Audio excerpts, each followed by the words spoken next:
काली अंधेरी वाला सुनसान जंगल के किनारे बसा मसानपुर गांव। चारों तरफ घना डरावना जंगल और अमावस की काली रात थी। पूरा गांव एक अजीब सी खामोशी की चादर में दबा पड़ा था। बस दूर जंगल से कहीं कुत्तों के भौंकने की और सूखी हवा के पत्तों की आवाजें सुनाई दे रही थीं। इसी गांव के बीच में बसा था एक छोटा सा घर, जिसमें भोला और उसकी पत्नी सुमन रहती थी। उस रात जब भोला रात में जंगल लकड़ी लाने जा रहा होता है। सुनो जी, आज अमावस की रात है और आप इस काली रात में भी आप लकड़ी लाने जंगल जा रहे हो। देखिए, आज आप लकड़ी लाने जंगल मत जाओ, मुझे बहुत डर लग रहा है। अरे वो सुमन, तुम डर क्यों रही हो? अगर मैं लकड़ी लाने जंगल नहीं गया तो हमारे घर का खर्चा कैसे चलेगा? तुम चिंता मत करो, मैं जल्दी लकड़ी लेकर जंगल से आ जाऊंगा। पत्नी ने इतना समझाकर भी भोला रुका नहीं। इतने रात को जंगल लकड़ी काटने निकल जाता है। दूसरी तरफ उसी गांव के बीचों बीच पुराने बरगद के नीचे बनी रामू की चाय की दुकान से धीरे धीरे बुझती अंगारों की रोशनी में चमक रही थी। उसी चाय की दुकान पर बैठे थे गांव के 4-5 लोग। उनमें रामू, मोहन, गोपाल और गांव के सबसे बूढ़े शंकर काका भी बैठे थे। अरे आज ये कुत्ते इतना क्यों भौंक रहे हैं बे? पूरा गांव इन कुत्तों की आवाजों से डर रहा है। मुझे तो लग रहा है कोई आत्मा पिशाच बाहर घूम रहा है। अमावस की रात है ना आज? हाँ, आज अमावस्या की रात है और आज की रात जंगल में जाना मतलब अपने ही सिर पर लाठी मारने जैसा होगा। आज छलावा रास्तों में भटकता है। भाइयों, मैंने तो यह भी सुना था कि जंगल का छलावा रूप भी बदलता है, कभी कभी तो इंसान का रूप ले लेता है। सब लोगों की बातें चल ही रही थीं कि उतने में दूसरी तरफ से भोला अपने एक हाथ में कुल्हाड़ी और दूसरे हाथ में एक लालटेन लेकर आने लगता है। लालटेन की कांपती लौ में धीरे धीरे भोला आगे आ रहा था। तभी चाय की दुकान पर बैठे शंकर काका बोले, अरे भोला, कहां चला इतनी रात को? आज अमावस्या की रात है। यह रात बिल्कुल ठीक नहीं है बेटा। पागल हो गया है क्या भोला? कौन आदमी अमावस की आधी रात को जंगल में लकड़ी काटने जाता है? रामू, अगर मैं लकड़ी लाने जंगल नहीं गया तो मेरे घर का खर्चा कैसे निकलेगा? इसी वजह से मेरा काम रुकता नहीं। घर में चूल्हा जलाना है, उसके लिए पैसा लगता है। पैसों के लिए मुझे मजबूरी में लकड़ी लाने जंगल जाना पड़ता है। हर रोज मेरी पत्नी सुमन मुझे उस जंगल में जाने के लिए मना करती है, लेकिन मैं उसकी बात नहीं मानता। मत जा भोला, आज अमावस की रात है। जंगल में आज कोई इंसान नहीं बल्कि वो छलावा घूमता रहता है। इतने में एक जोरदार ठंडी हवा चली। लालटेन की लौ एकदम लहराई और जैसे किसी ने पास में ही हंसकर फुसफुसाया हो। सबके रोंगटे खड़े हो गए, लेकिन भोला डरा नहीं। वो अपनी कुल्हाड़ी लेकर आगे बढ़ गया। भोला चाय की दुकान से आगे निकल चुका था। गांव की आखिरी बाउंड्री पार होते ही वह सुनसान डरावने जंगल का रास्ता शुरू हो जाता है। रात का अंधेरा और भी भयानक हो गया था। पेड़ों की टहनियां हवा में हिल रही थीं। जंगल की आवाज ऐसी आ रही थी कि मानो किसी इंसान की आवाज हो। भोला रुक जाता है। कौन है? कौन है? कोई है तो सामने आ जाओ। पर जवाब में सिर्फ सन्नाटा। तभी अचानक उसे दिखा एक परछाई आगे पेड़ से उतरकर खेत की तरफ चली गई, धीरे मगर इंसान जैसी चाल में। भोला ने हिम्मत की और बोला, कौन है रे गोपाल, तू है क्या? बोलो। अगर कोई गांव का आदमी मेरे को डरा रहा है तो मैं डरने वाला नहीं हूं। सीधे तरीके से मेरे सामने आ जाओ, नहीं तो मेरे हाथ जो कुल्हाड़ी है उससे मैं तुम्हारा सर धड़ से अलग कर दूंगा। तभी वह काली परछाई वापस आने लगती है और वो कोई और नहीं बल्कि भोला की पत्नी सुमन थी। भोला का दिल थक से रह गया। अरे सुमन, तू इस भयानक डरावने जंगल में इतनी रात को क्या कर रही हो? मैंने तुमको बताया था कि मैं घर जल्दी लौट आऊंगा। सुमन मुस्कुराई मगर आंखें बिल्कुल ठंडी। लेकिन वो आवाज सुमन की नहीं थी, वो तो उस जंगल के छलावे की थी। घर चलो भोला, रात बहुत हो गई है। भोला एक कदम पीछे हट गया। उसी पल सुमन जैसी आकृति धीरे धीरे धुंध बनकर गायब हो गई। यह देख के भोला का खून जमने लगा। ये कौन था? ये तो सुमन नहीं थी, ये तो इस जंगल का छलावा था। तब भी भोला रुका नहीं, वो आगे बढ़ने लगा। जंगल के रास्ते से भयानक डरावने डरावने आवाजें आनी शुरू हो गई। थोड़ी देर बाद भोला जंगल के बीच आ चुका था। अब उसको पीछे लौटने की हिम्मत नहीं हो रही थी, आगे जाने का डर अलग।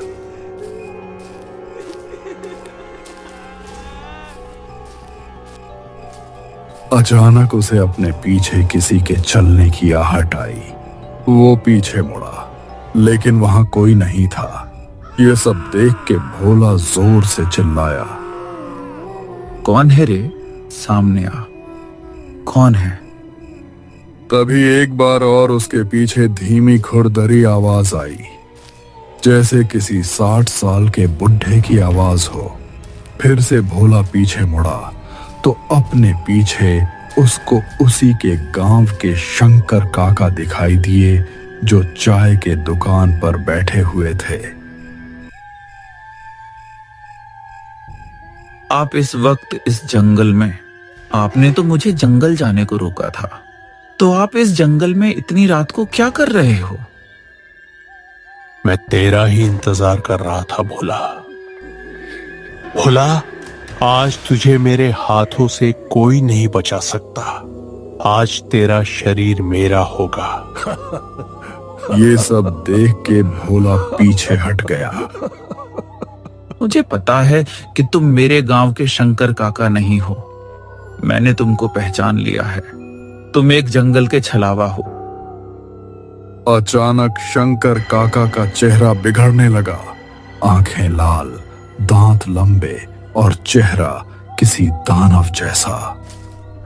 भोला डर कर कुल्हाड़ी लहराता हुआ भागा। छलावा पेड़ों से ऊपर नीचे कूदता हुआ उसका पीछा कर रहा था। भोला भागते भागते एक पुरानी खाई पर पहुंचा। आगे रास्ता नहीं था, पीछे से छलावे की हंसी। अब भोला के पास आगे जाने का कोई भी रास्ता नहीं था। ना भोला पीछे जा सकता था, ना आगे जा सकता था। भोला ने कांपते हुए हाथों से अपनी कुल्हाड़ी उठाई और बोला, आजा, मैं डरता नहीं तुमसे। तुझे जो करना है कर ले। छलावा एक झटके में भोला का रूप लेकर सामने खड़ा हो जाता है। अब इधर भी भोला और उधर भी भोला, एक असली एक नकली। यह सब देख के असली भोला डर जाता है।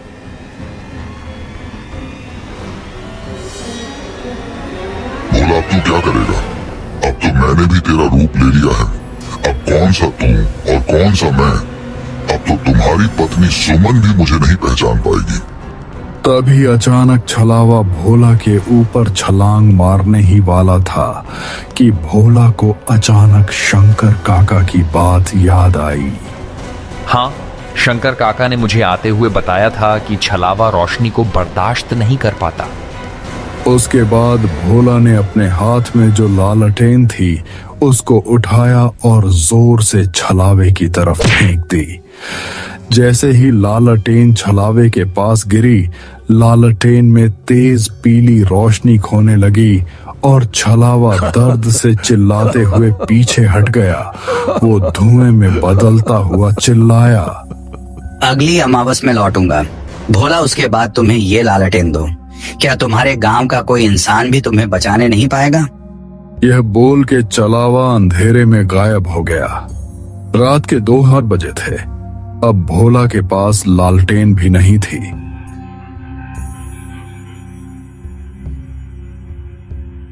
भोला ने अपनी कुल्हाड़ी उठाई और घर के रास्ते बिना लकड़ी लेकर वापस जाने लगा।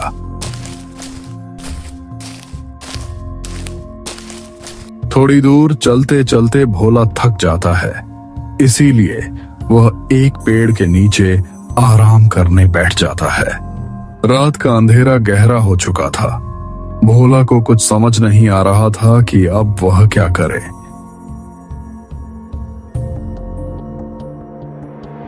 क्या करूं, कुछ समझ नहीं आ रहा है। रात भी बहुत हो चुकी है और मेरे पास तो अब मेरी लालटेन भी नहीं है और इस जंगल का रास्ता भी साफ दिखाई नहीं दे रहा है। ऐसा करता हूं, आज की रात यही जंगल में पेड़ के नीचे सो जाता हूं। सुबह होते ही लकड़ी लेकर यहां से चला जाऊंगा। दूसरी तरफ भोला की पत्नी घर के दरवाजे के पास खड़ी होकर भोला का इंतजार कर रही थी। रात के ठीक 3 बज चुके थे। थोड़ी देर बाद सुबह होने ही वाली थी। तभी सुमन खुद से बातें करते हुए बोलती है, हे भगवान, रात के 3 ढाब बज चुके हैं और अब तक ये घर क्यों नहीं लौट आए? उनको कुछ हुआ तो नहीं होगा? अब मैं क्या करूं? घर के बाहर कुत्तों की भौंकने की और जंगल की तरफ से लोमड़ियों की आवाजें आ रही थीं। उधर सुमन को नींद नहीं आ रही थी। सुमन सोते हुए भोला को याद कर रही थी। सुमन घर में इधर उधर घूम रही थी।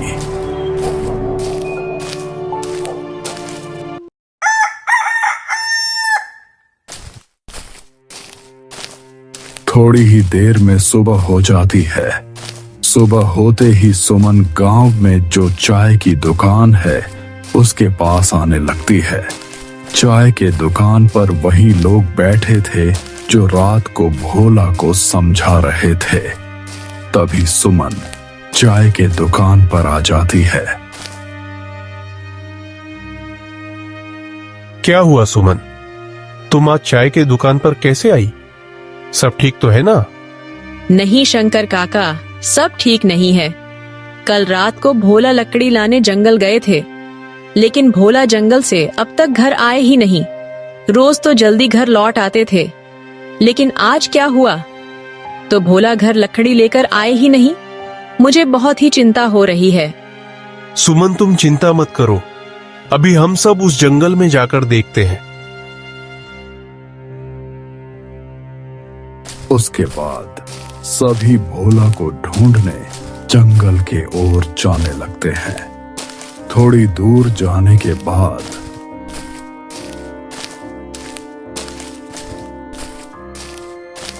उनको दूसरे गांव का एक लकड़हारा उस जंगल में दिखाई देता है। तभी उस लकड़हारे से शंकर काका कहते हैं,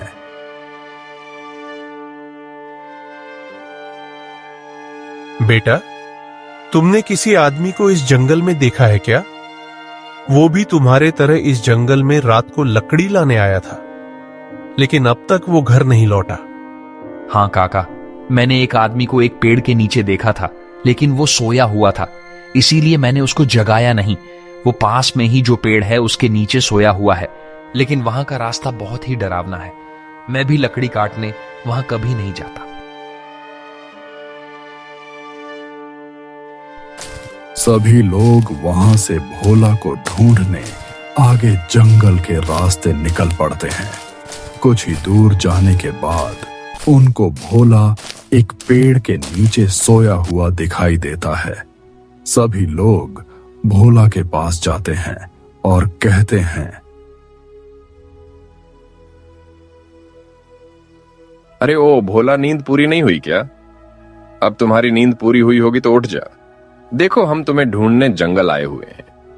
तभी अचानक भोला की आंख खुल जाती है। भोला खड़ा हो जाता है और कहता है, तुम लोग यहां क्या हुआ? सब ठीक तो है? और सुमन, तुम भी इन लोगों के साथ इस जंगल में क्यों? क्या हुआ? आप आज घर नहीं आए तो क्या मुझे चिंता नहीं होगी क्या? मैं रात भर आपके चिंता में सो नहीं पाई और आप कह रहे हो कि क्या हुआ? सुमन, अब मैं तुमको क्या बताऊं कि मेरे साथ रात में क्या हुआ? क्या हुआ भोला तुम्हारे साथ रात को इस जंगल में? शंकर काका, अब आप लोगों को मैं क्या बताऊं। कल रात जब मैं लकड़ी लेने इस जंगल में आया ना, तो मुझे सुमन का रूप लेकर इस जंगल का छलावा मेरे सामने आया। उसके बाद वो गायब हो गया। थोड़ी देर बाद फिर से वह छलावा आपके रूप में मेरे पीछे मुझे मारने आया शंकर काका। लेकिन आपकी वजह से मैं कल रात को बच गया। आपने मुझे चाय की दुकान पर बताया था कि छलावा लालटेन की रोशनी से भागता है। मैंने मेरे हाथ में जो लालटेन थी वो छलावे के ऊपर फेंकी। उसके बाद छलावा गायब हो गया। लेकिन उसने मुझे बोला था कि वह फिर अगली अमावस की रात हमारे गांव आएगा। शंकर काका, छलावा गया नहीं है, सिर्फ कुछ दिनों के लिए गायब हो गया है। इसीलिए हम सब गांव वालों को सावधान रहना होगा। बेटा भोला, तू आज बच गया, पर वो किसी और का रूप लेकर फिर आएगा। अब चलो यहां से जल्दी। तभी सभी लोग वहां से अपने घर जाने लगते हैं।